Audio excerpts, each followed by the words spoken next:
चरणों में कोटि कोटि प्रणाम। और आप सबों का इस भजन कीर्तन जो हर एक प्रत्येक रविवार को होता है, इसमें आप लोगों का बहुत शुभ आगमन। यानी परमात्मा के लिए आप लोग घर से निकले, गुरु महाराज का ध्यान किया और उनके दर्शनों के लिए। कहते हैं कि संत की तरफ अगर हम एक कदम चलते हैं तो वह तीर्थ के समान हो जाता है। तो आप लोग मंदिर आए, गुरु महाराज के दर्शन के लिए आए, यह एक आप लोग का तीर्थ हो गया। गुरु अभी आपने कहा है, गुरु गोविंद दो खड़े काको लागू पाँव, बलिहारी गुरु आपने जो गोविंद दियो बताए। गुरु की महिमा, परमात्मा तो परम है ही, लेकिन इसको परमात्मा तक पहुंचाने वाले या उनके जोड़ करने वाले गुरु महाराज हुए, क्योंकि उन्होंने ही तो बताया कि गोविंद कौन है, भगवान कौन है, कृष्ण कौन है। तो भगवान के साथ जोड़ने वाला जो व्यक्ति है वही गुरु है। आपको कभी आपने सोचा महात्मा और मनुष्य में क्या अंतर है?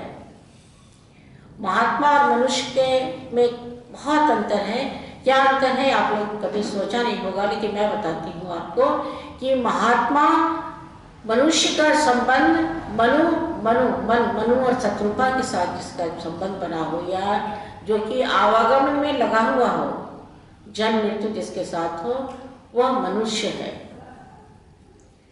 लेकिन महात्मा का संधि विच्छेद कीजिए, महान आत्मा, मही आत्मा, यानी जिसका संबंध महान कौन है? परमात्मा है। महान कौन है? ब्रह्म है। जिनके साथ जिनकी आत्मा जुड़ गई हो वह महात्मा है। सभी मनुष्य इसलिए महात्मा नहीं कहे जा सकते। उसके बाद मही मतलब संसार, मही ऐसे पृथ्वी को कहते हैं। संसार के प्रति, संसार की सेवा भावना के लिए, उसके उत्थान के लिए जिसकी आत्मा लगी हुई हो, जिसकी सेवा अपनी आत्मा से मनुष्यों के लिए, जीवों के लिए करने के लिए तुला हुआ हो कि इन्हें भगवान तक पहुंचाना है, तो वह महात्मा है। और उस महात्मा से भी बड़ा एक पद है गुरु का। गुरु अच्छा या बुरा नहीं सोचता। गुरु के पास आप चले जाइए एक शिष्य के भाव से, जिज्ञासु शिष्य बनकर चले जाइए। वह भेद नहीं करेगा। वह ये नहीं भेद करेगा कि कौन अच्छा आया है, कौन बुरा आया है, या कोई धनी है या कोई गरीब है। उसके लिए सब समान है। समानता की भावना गुरु में होती है। और सद्गुरु उसी शिष्यों में से कुछ को चुन लेता है और उसे जीवन के पथ पर, अध्यात्म के मार्ग पर आगे बढ़ाता है। किसको? जो जिज्ञासु है, जो ईश्वर की तरफ मुड़ना चाहता है, यानी अपने संस्कार को, अपने धर्म को और आगे बढ़ाना है। रामानुज स्वामी ने कहा वर्धताम अभिवर्धताम, यानी उन्होंने सबसे बड़ा धर्म बनाया है कि जो धर्म को बढ़ाता है या धर्म का प्रचार करता है वह सबसे बड़ा वैष्णव है। तो धर्म का प्रचार, सिर्फ धर्म का प्रचार हम लोग करने से भी काम नहीं चलेगा। उसके लिए हम लोगों को भी उस संस्कृति को मानना पड़ेगा, उस संस्कार को मानना पड़ेगा, जो गुरु के आदेश है उसको मानना पड़ेगा। ईश्वर तो हमें कर्म करने के लिए स्वतंत्र कर दिया। जब हम लोग जन्म लिए, इस शरीर को धारण किया, कर्म करने के लिए हम लोग स्वतंत्र हैं। हम लोग कुछ भी कर सकते हैं। इसमें भगवान हमें रास्ता नहीं देगा। उसने तो शरीर दे दिया, जन्म दे दिया, लेकिन गुरु अपने शिष्यों को अंगुली पकड़कर, डांट कर, मार कर सेवा की ओर मोड़ते हैं और उसको सही रास्ता बताते हैं। ये जीवन का सही रास्ता यह है। तो सेवा भावना, गुरु के आदेश को पालन करना, यही एक धर्म है जिस धर्म पर चलकर हम लोग अपने इष्ट तक पहुंच सकते हैं, अपने लक्ष्य तक पहुंच सकते हैं। जिसने पूर्ण रूप से गुरु को प्राप्त कर लिया या गुरु को मान लिया, वो गुरु का कर्तव्य है और गुरु अपने कर्तव्य को पूरी भी करते हैं। उस शिष्य को कहीं न कहीं ऐसे स्थान पर बिठाते हैं जहाँ वह धर्म की ओर बढ़े, धर्म का प्रचार करे, उनके नाम को ऊंचा बनाए। प्रहलाद ने अपने गुरु का नाम ऊंचा किया, ध्रुव ने नारद जी की शिक्षा ली और नारद का नाम ऊंचा किया। सबरी का नाम अपने मतंग ऋषि से ज़्यादा हर एक लोग जानते हैं। तो जब अच्छा शिष्य हो जाता है, आज्ञाकारी शिष्य हो जाता है और अपने कर्मों को अपने गुरु के चरणों में हर समय हर क्षण उनको दे देता है या समर्पण कर देता है, तो वह उन कर्मों को साफ सुथरा करके, उस शिष्य को साफ सुथरा करके कहते हैं कि तू आगे बढ़, मैं पीछे हूँ। गुरु हमेशा ये कहते हैं कि तू आगे बढ़ और मैं पीछे हूँ। गुरु को आगे करके नहीं चलना चाहिए, गुरु को पीछे लेकर चलना चाहिए, क्योंकि आगे अगर गुरु होंगे तो पीछे हम क्या करेंगे उनको क्या पता। अगर गुरु हमारे पीछे होंगे तभी तो उनको पता चलेगा कि हम आगे कर क्या रहे हैं, या हमें डर लगा बना रहेगा, भय बना रहेगा अपने गुरु से कि वह तो पीछे हम देख रहे हैं, कहीं हम कुछ भी ऐसी गलती न करें कि उनको बुरा लगे या वो हमें सजा दे या हमसे नाराज हो जाए।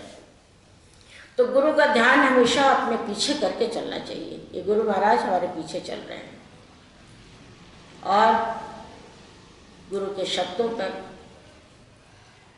पूर्ण रूप से विश्वास करना चाहिए। अगर आपके इसमें विश्वास नहीं है तो चाहे आपकी कितनी भी भक्ति हो, कितनी भी श्रद्धा हो, कहीं न कहीं वो भटक जाएगी। और अगर विश्वास हो गया तो कभी आपके अंदर भटकाव नहीं आएगा। इसलिए कि अगर किसी ने आपको कह भी दिया कि आपके गुरु ने ये कहा है या ऐसा किया है, तो आपकी विश्वास, इतनी दृढ़ता अगर आपके विश्वास में है तो आप उसको नहीं मानेंगे और उनके चरणों में सदा सदैव लगे रहेंगे। और जिसने गुरु का आश्रय लिया वो कभी पीछे नहीं हो सकता, उसकी पराजय नहीं हो सकती, बशर्ते कि हम लोग उन पर पूर्ण रूप से विश्वास करके आगे बढ़ें। वह हम लोगों को इस संसार से, इस भवसागर से पार करने के लिए सब कुछ कर सकते हैं, पार उतार सकते हैं। कब? जब हम लोग अपनी नाव को किनारे ले जाएंगे, यानी जब तक हम उन नाव को उसमें भवसागर में सुपुर्द करके गुरु के पतवार नहीं बना लेंगे तब तो पार कैसे उतरेंगे। हम लोग घर बैठे तो नहीं हो सकता, इसके लिए हम लोगों को कर्म करना पड़ेगा, सेवा करनी पड़ेगी। इस भौतिकवाद में हम लोग किसी के साथ अगर नाम जुड़ता है तो हम कलंकित होते हैं। बहुत कहिए कि प्रैक्टिकल बात हम आप लोगों से बोल रहे हैं कि अगर किसी के साथ आपका नाम इस भौतिकवाद में जुड़ा तो कहीं न कहीं कलंक आपके साथ जुड़ जाएगा। अच्छा नहीं जुड़ सकता, लेकिन वही नाम अगर परमात्मा के साथ हम लोग जोड़ लेंगे तो क्या होगा कि हम लोग के सारे संसार के कलंक मिट जाएंगे। संसार का संबंध बांधता है और ईश्वर के साथ, गुरु के साथ का संबंध हमें बंधनों से मुक्त करता है। तो संसार में हम लोग रहते हैं, लेकिन ये बात हम फिर आपको इसलिए कह रहे हैं कि कान्हा जी ने भजन गाया और मुझे मालूम है कि भजन गाते गाते वो कितने भाव विभोर होते हैं, कितने भावुक हो जाते हैं। तो उस भजन में सच है कि गुरु महाराज कदम कदम पर जीवन के हर एक क्षेत्र में हम लोग को सहारा देते हैं। कोई ऐसा नहीं कर सकते कि जीवन की कोई भी घटना हम लोग के साथ होती हो, अच्छी या बुरी, तो उसमें गुरु महाराज खड़े नहीं होते हो। बुरी होती है तब भी वो खड़े हो जाते हैं साथ बचाने के लिए, रक्षा करने के लिए, और अच्छी बात होती है तब भी वो खुश होते हैं, आनंदित होते हैं। तो मेरा कहने का अर्थ है कि गुरु के प्रति भक्ति रख के हम लोगों को अपने, इसलिए कि हम लोगों ने गुरु धारण किया हुआ है, गुरु नाम लिया हुआ है, उस नाम की मान रखना है हम लोगों को। कहीं इसके लिए हमें और क्या करना है, इस नाम को, जिस नाम को गुरु महाराज ने आप लोगों को दिया या जिससे भी आपने लिया, उस नाम का सुमिरन हमेशा कीजिए। उस नाम की रगड़ से ही हमारे जो बुरे कर्म हैं वो कटेंगे, वो भोग है वो समाप्त होगा। भोगना तो पड़ेगा, ये तो बार बार हम आपको कहते हैं कि कर्म का जो भोग है वो भोगना ही पड़ेगा। लेकिन अगर हम भगवान के नाम का सुमिरन करते रहेंगे, उनके प्रति अपना उनका आश्रय लिए रहेंगे, तो भोग कम हो जाएगा। देखिए लोग कहते हैं, बहुत लोग माला को नहीं मानते, हम जानते हैं बहुत लोग कहते हैं माला में क्या करना है, तिलक क्यों लगाना है, लेकिन माला शस्त्र है, माला हथियार है। धर्म के रास्ते में विजय प्राप्त करने के लिए जाप और माला जो है वो शस्त्र है हमारा। अगर ऐसा नहीं होता तो भगवान शिव के माला हर समय जपते रहते हैं। वो तो अजन्मा है, कल्याणकारी हैं, उनको आवश्यकता नहीं है माला जप करने की, लेकिन फिर भी वो हमेशा माला का जाप करते रहते हैं। तो माला का जाप आप जितना करेंगे उतना ही आपके दुख कह लीजिए या आपके जो कर्म है वो कटेगा। ये गुरु महाराज भी कहा करते थे, कभी कोई दुख हो, कभी कोई परेशानी हो, और ऐसा अनुभव मैं अपने शब्दों से आप लोगों को कहती हूँ कि एक बार मेरे परिवार का ही एक बच्चा, उसको 107 बुखार था, 106 107। वहाँ से फ़ोन आया मेरे पास, ये ऐसी सी बात है, डॉक्टर ने कहा कि भाई हम लोग कुछ नहीं करते थे, और डॉक्टर का ही बच्चा है वो, दोनों हम पति पत्नी डॉक्टर हैं, और डॉक्टर का बच्चा है वो, छोटा 2 साल का था, 1.5 साल। उसने कहा कि आप क्या करें, आप बताइए। मैंने उसे कहा कि तुम जाप करके, उसने नाम मुझसे लिया हुआ है, उसको मैंने कहा कि बेटा तुम नाम जप के 5 माला उस जल को गिलास में डाल के उस पानी को उसको पिला दो, और उसी पानी जल से उसकी पट्टी कर दो। हम यहाँ से गुड़गांव जा रहे थे, जाते यहाँ से बदकर मोड़ के पास ही पहुँचेंगे तो फ़ोन आया, और अंशु के घर पहुँचने के पहले ही हमारे पास उसका फ़ोन आया कि हमारे भाई की लड़की है कि बुआ बुखार उसका बिल्कुल ठीक हो गया। तो सोचिए कि इस माला में कितनी ताकत है, इस जाप में कितनी ताकत है, जिसको हम लोग समझ नहीं पाते। अगर कोई, बहुत लोग हंसते हैं क्या है माला जपते रहते, लेकिन माला में भगवान की उपासना में बहुत ताकत है, बहुत ज़्यादा।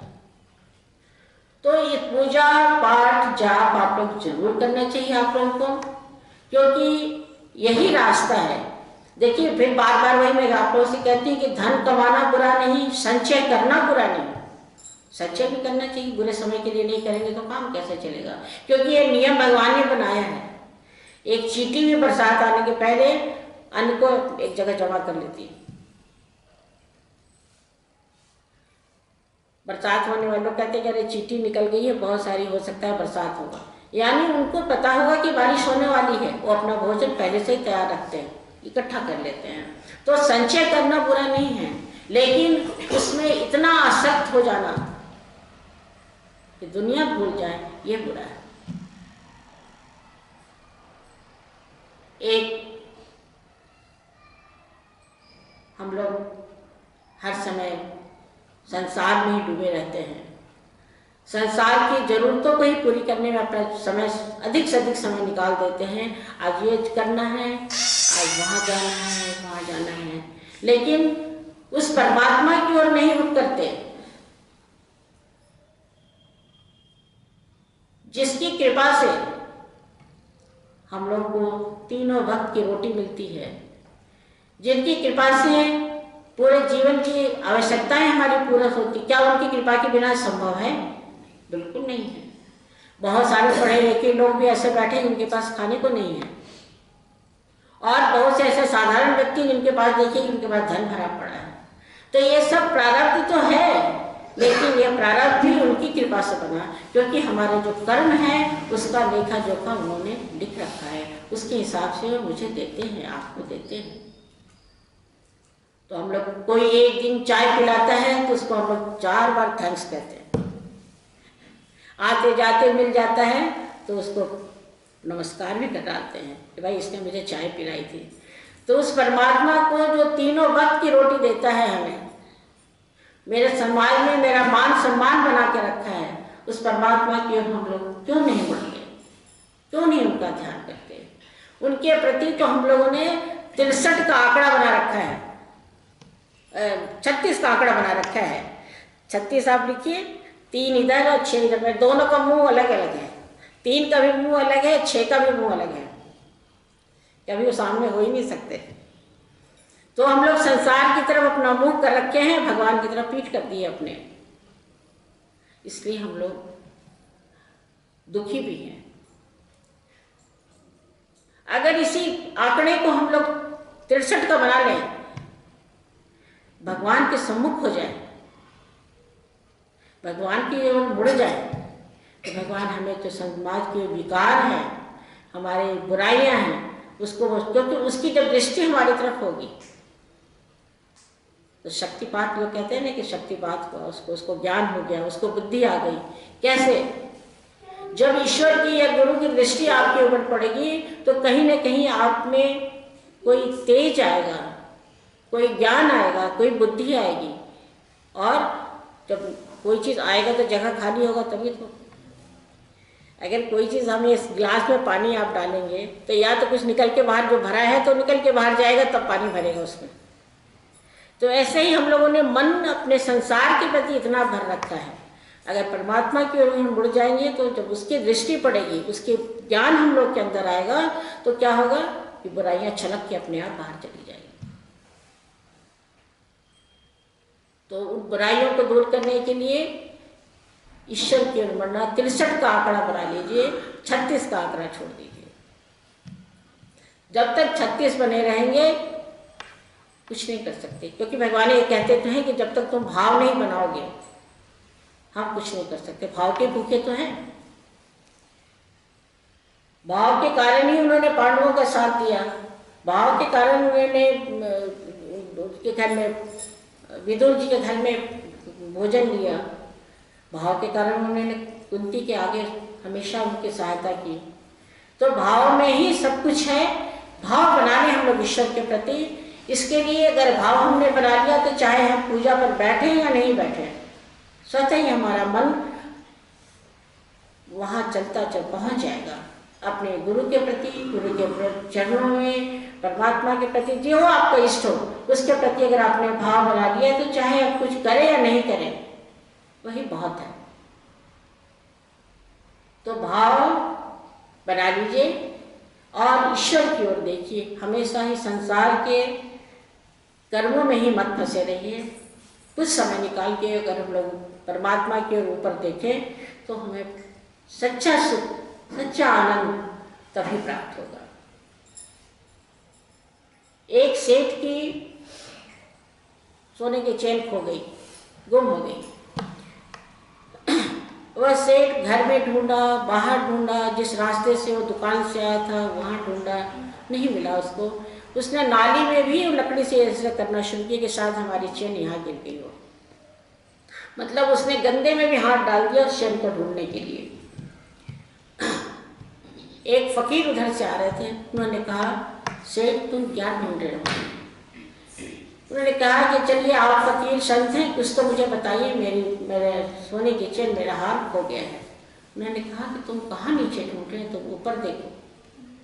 पेड़ पर कोई चिड़िया, कौवा जो भी था उसको ले जाके पेड़ के ऊपर टांग दिया था।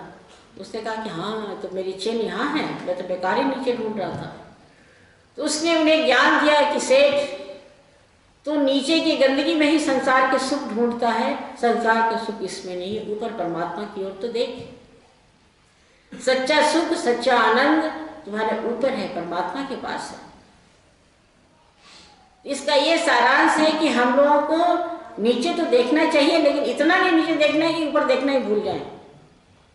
ऊपर भी देखें और नीचे भी देखें, लेकिन कुछ समय निकाल के परमात्मा का ध्यान जरूर कीजिए। जरूर उनको कम से कम एक बार, दिन में एक बार उनको धन्यवाद जरूर कीजिए कि हे प्रभु, आपने आज मेरे पूरे दिन मेरी सारी इच्छाएं पूरी की हैं, मेरी जरूरत पूरी की है। लेकिन फिर याद कीजिए कि सारी इच्छाएं परमात्मा भी पूरी नहीं करता। जिस इच्छा में, जिस कामना से लगी कि ईश्वर को लगे या गुरु को लगता है कि मेरे शिष्य का बुराई है, उसमें आपको अच्छा लग रहा हो लेकिन उनको लगेगा कि अच्छा नहीं है, वो पूरी नहीं करेंगे। और समय समय पर वो अपने शिष्यों को, ईश्वर भी प्रेरणा देता है, ईश्वर भी प्रेरणा देते हैं कि ये अच्छा है या बुरा है। तो हम लोग को जो अंदर से जो प्रेरणा हमारे अंदर आए, उसको थोड़ी देर बैठ के ध्यान में सोचना चाहिए और उसके हिसाब से अपने जीवन को करना चाहिए। मन को बांध लीजिए। मन को जब तक आप बंधन में नहीं डालेंगे, मन तो कहाँ का कहाँ, उसकी गति तो हवा से भी ज़्यादा, वायु से भी ज़्यादा उसकी वेग है। आज है और वो कल, अभी 2 मिनट नहीं लगाइए, पहुँच जाइए फ्रांस, पहुँच जाइए पेरिस। 2 मिनट तो बहुत बड़ी बात हो गई, 1 मिनट आप करके ध्यान कर लीजिए, पेरिस पहुँच गए हम। तो मन का वेग इतना है, तो उस मन के वेग के साथ अपने आप को मत ले जाइए, उसको रोकिए। और अगर मन फिर भी नहीं रुकता तो अपने गुरु का ध्यान कीजिए, उससे प्रार्थना कीजिए कि मेरे मन में जो आसक्ति आ रही है, मेरे मन के अंदर जो बुरी भावनाएं आ रही हैं, उसको आप समाप्त कीजिए और अपने शरीर पर नियंत्रण रखिए। अगर अभी आपका, मेरा मन हो, आपका मन हो कि बीकानेर वाले के यहाँ जाके जलेबी खा के आ जाओ, मन तो हो गया, पैसे नहीं है हमारे पास, तो या तो वहाँ जाके हम मांगेंगे किसी से, या ये कोशिश करेंगे कि चोरी करके थोड़ा सा उठाएं, तो हमारा गलत हो जाएगा। लेकिन इस गलत से हम कब बचिए? अगर मेरे पास पैसे नहीं है और हमारी इच्छा हो रही है, जाने का समय नहीं है, अगर कैसे रोकें? जो हमारा शरीर, पाँव यहाँ से चल के बाहर नहीं जाएगा तो हम अपनी इस बुराई से बच गए। तो शरीर को, अपनी इंद्रियों को वश में कीजिए। मन तो बहुत कुछ होता है, लेकिन मन के हिसाब से अगर हमारे हाथ चल जाएं, मन के हिसाब से हम बुरी चीज़ों को देखने की इच्छा हो और बुरी चीज़ों को देखने लगे, किसी से लड़ने की, गाली देने की इच्छा हो, गाली देने लग जाएं, तो क्या होगा? सब बुरे कर्म हमसे हो जाएंगे। तो अपनी इंद्रियों पर रोक लगाना, यही तो संयम है, यही तो अनुशासन है। इंद्रियां तो अपना काम करेंगी, उसकी जो इच्छाएं हैं वो तो चाहेंगी, लेकिन हमारे अंदर, आपके अंदर इतना विवेक होना चाहिए, क्या अच्छा है और क्या बुरा। उस विवेक के द्वारा, विवेक का अंकुश रखिए उनके ऊपर, नहीं ये अच्छा नहीं है या इसको नहीं करना चाहिए। और ये इसके साथ ही आप लोगों के पहले भी मैंने बताया कि 3 डर अपने जीवन में जरूर रखना है। गुरु का डर, समाज का डर और देव डर। देव डर, परमात्मा से डरिए कि हम ऐसा कर रहे हैं, क्योंकि आपको, हम सबको ये पता है कि कर्म जो हम करते हैं उसका फल मिलेगा। तुमने अगर किसी को कांटे लगाए हैं ना, क्या है रहीम जी को भूल गए मैं, जो तो को काटा हुए ताको फूल को फूल है, वो सब फूल है, वाको है त्रिशूल, वाको है ताको फूल को फूल है, ताको वो सब फूल है, वाको है। हाँ, जो तुम्हारे साथ अगर कांटे, फूल की जगह कांटे लगाए हैं, तो ये निश्चय करो कि तुम्हें फूल का फूल मिलेगा और उसको कांटे क्या त्रिशूल मिल जाएंगे। तो ये कर्म का डर है। कर्म का डर कब होगा? जब हम लोग को परमात्मा का डर होगा। उसके बाद जैसे हम डरते हैं वैसे आप लोग को डरा रहे हैं। ये हमेशा याद रखिए कि गुरु महाराज देख रहे हैं। कोई बात बोलने के पहले, यहाँ तक कि किसी चीज़ को खाने के पहले हम सोचते हैं कि ऐसा तो नहीं कि गुरु महाराज को अच्छा नहीं लगा। छोटी सी बात आपको बता रहे हैं, इतना डर होना चाहिए अपने गुरु का। तो क्योंकि गुरु परमात्मा अंतर्यामी है, वो हर एक जगह विराजमान है और हर एक क्षण हमको देखता है। लेकिन तीसरी बात आप कह सकते हैं कि समाज कौन सा अंतर्यामी, लेकिन याद कीजिए कि समाज भी अंतर्यामी है। आप कोई बुरा काम कीजिए, 1 दिन 2 दिन 3 दिन, समाज 15 दिन के बाद आपको उंगली उठा देगा, कोई ना कोई कह देगा कि उसने हमने देखा था, उसने ऐसा काम किया। तो समाज का डर जरूर होना चाहिए, क्योंकि हम लोग सामाजिक प्राणी हैं, समाज में हम रहते हैं, तो समाज के सिद्धांत को, समाज की मर्यादा को भी हम लोग को निभाना चाहिए।